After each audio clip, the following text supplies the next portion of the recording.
So you want to get shredded in 90 days, but you don't think it's possible. Tell that to Dan or Drea, who both did it. How about Alex and Kate, who did it too? It absolutely can be done, so today I'm gonna show you the 5 things I would do if I wanted to go from looking like this to looking like this in just 90 days. So here's the thing about getting results like this in just 90 days. You're gonna have to be aggressive, but that doesn't mean starve yourself. It's not gonna work, trust me. You're gonna crash your metabolism, you're gonna lose a bunch of muscle, which is not gonna help with having a shredded look. But don't worry, I'm gonna tell you how much to eat, but that brings me to step 1. The very first thing I would do is make sure I track my intake. There's really something big about having the accountability of knowing how much you're eating. I would make sure I'm measuring everything I eat on a food scale, just making sure that I'm being as accurate as possible, because you only have about 12 weeks to do this. You can make some more sacrifices knowing that the time for more food and everything is gonna be coming. Once I'm tracking my intake, what I would do is I would make about a 25 to 30% reduction from my maintenance calories. Now, I personally know my maintenance calories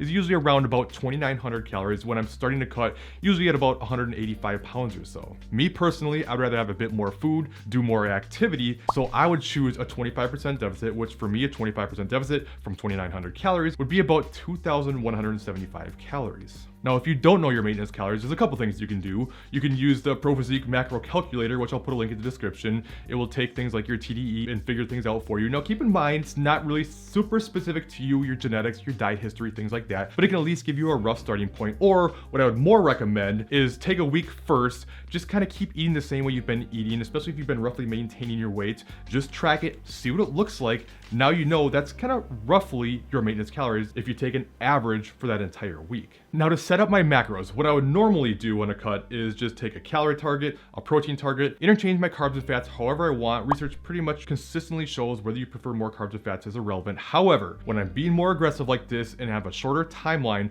I want to make sure I have a sufficient amount of fat, a sufficient amount of carbs, especially the carb side of things, just making sure I have enough energy, because energy is going to be at a premium when you're in such a big deficit. Remember, for your macros, there's 4 calories per gram of protein, 4 calories per gram of carbs, and 9 calories per gram of fat. So to set my macros, I would start at my current weight, which is usually about 185 pounds, so 185 grams of protein. From there, I usually recommend between about 20 to 30% of your calories from fat. Personally, I would choose right in the middle at 25%, and then the rest of my calories would go to carbs. Now, of course, there's a little bit of rounding in all this, but essentially my macros would look like 185 grams of protein, 223 grams of carbs, and 60 grams of fat. Now, personally though, that's my average for the week. What I would do is set up consecutive day refeeds, so I'd have 2 days of higher calories. So I'd be a bit more aggressive on my low calorie days. So what I would actually really do is do the 30% deficit from my maintenance calories for 5 days, then 2 days eating about 50% more carbs and another 10 grams of fat to aid in digestion. I'll put on the screen what that would look like for me, comparing just a straight up approach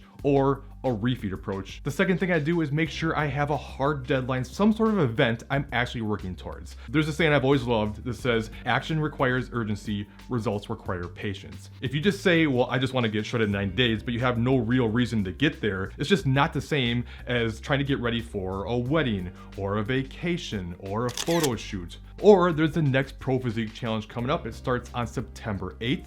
The registration fee is only $50. There's $25,000 in cash prizes. There's over 50 meal plans and training plans that are included. Or if you really want to go next level and have the ultimate accountability, you can hire me as your coach. It's extremely discounted for this challenge. It's only $450 for 12 weeks of coaching. That includes your $50 registration fee, a 30-minute kickoff phone call with me, customized nutrition plans, weekly check-ins, and email access to me where I guarantee responses within 24 hours, and some serious accountability. Links for those are in the description. Now, the third thing I do comes down to strength training. Now, for me, I've been training consistently for 17 years. I've been doing this a long time, so this is probably gonna look different for me than you, especially if you're new. And if you are new, that's okay. Start strength training. It's literally the best thing you can do for body composition, for your metabolism. You absolutely want to start, but that doesn't mean blast yourself into oblivion either. You don't want to just start training 6 days per week out of nowhere. 4 to 5 days is plenty, even 3 to 4 if you're completely brand new. Trust me, your body's gonna respond really well if you're starting fresh. Now, for me, this might surprise you, but I would actually back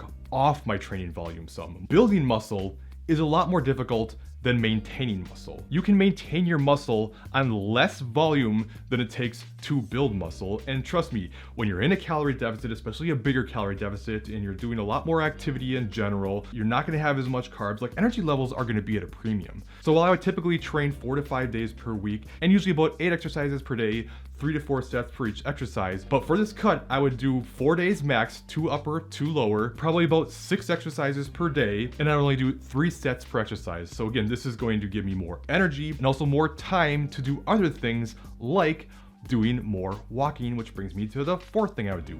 When it comes to the cardio side of things, the only cardio I would do the whole time would be walking. Why would I do this? Because like I just said, energy levels are gonna be at a premium. Trust me, I was a guy who tried to blast myself with high intensity exercise while cutting. It did not go well. I didn't get results. I felt miserable. I had so much more success when I stopped doing higher intensity forms and started just walking. Walking is easy to do, it's easy to recover from, it doesn't beat you down. Higher intensity forms of cardio usually make you more hungry, whereas walking often makes you less hungry. And I'm telling you, when you look at a lot of the past transformation challenge winners, when they talk about it, the majority of them say they were doing between like 20 and 30,000 steps per day. My daily average was around 25,000 steps. Now, am I saying you should do that or that I would even do that? No, not necessarily. That would require a lot of time, and that's kind of the trade-off here. So for me, what I would probably do is start maybe around like 12 to 15,000 steps per day, and that would leave me some room to increase more when I hit plateaus, which brings me to the fifth thing I would do, because weight loss plateaus are inevitable. They're gonna happen, so don't freak out. It's just a normal part of the process. Metabolic adaptation is a very real thing. So when that did happen, for me, what I would do is I would drop my calories by around 10%, maybe actually a little bit more in this case, trying to be more aggressive. So I'd probably drop maybe around 250 calories.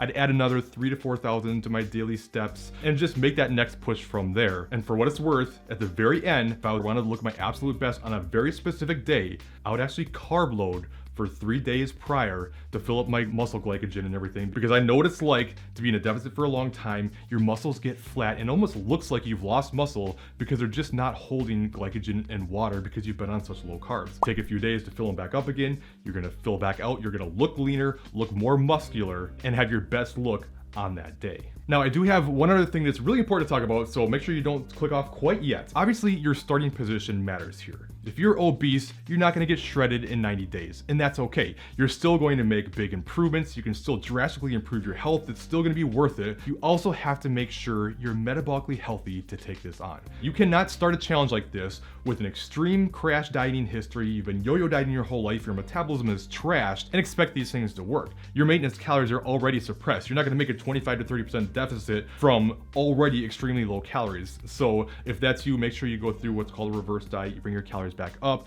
get your metabolism to speed back up again, and then you can come back later. But just know, the people who make these big transformations, usually they've been training for a long time, they've been in a surplus for a long time, and their body's primed and ready to see results. Now, there's one final important piece to this process. You don't want to just lose this weight only to gain it right back again. And honestly, keeping the weight off afterwards is the hardest part. So with that, make sure you check out this video next, and I'll give you 6 powerful tips to make sure you keep the weight off forever.